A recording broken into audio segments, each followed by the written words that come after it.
Dans cette vidéo, nous allons corriger la méthode 1 du chapitre 7 sur la loi binomiale. Donc, première question, une urne contient 30 boules vertes et 70 boules rouges. Une expérience consiste à tirer au hasard 10 fois de suite une boule et de la remettre dans l'urne. On appelle x la variable aléatoire qui compte le nombre de boules vertes obtenues et on souhaite justifier que x suit une loi binomiale. Donc ici, dans la rédaction que l'on va proposer, il s'agit de faire apparaître certains termes qui sont importants. Donc, quels sont ces termes? Eh bien ici, on identifie le nombre d'expériences que l'on répète.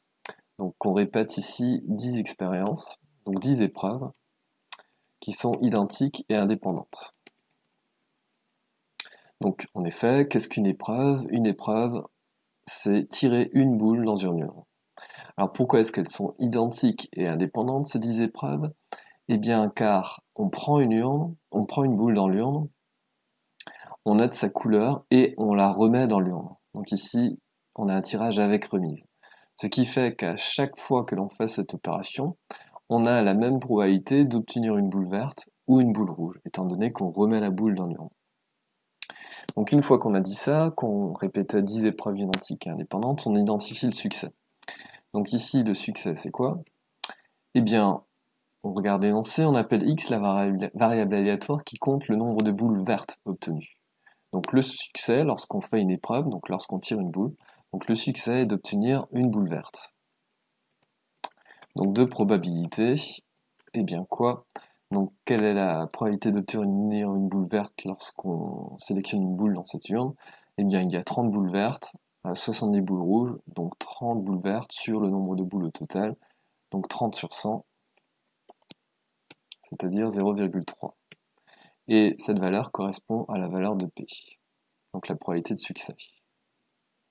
On peut alors conclure, donc x suit alors une loi binomiale de paramètres n et p.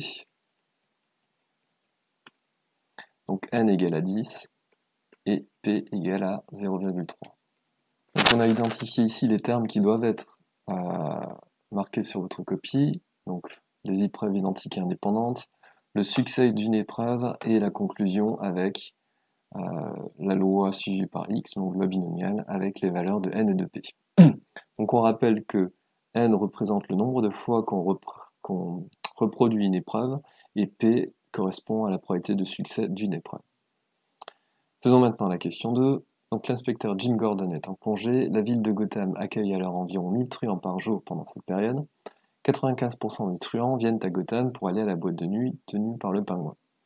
On interroge au hasard un échantillon de 5 truands, et on note Y, la variable aléatoire qui compte le nombre de truands, donc sous-entendu dans cet échantillon, avant être venus pour aller en boîte de nuit.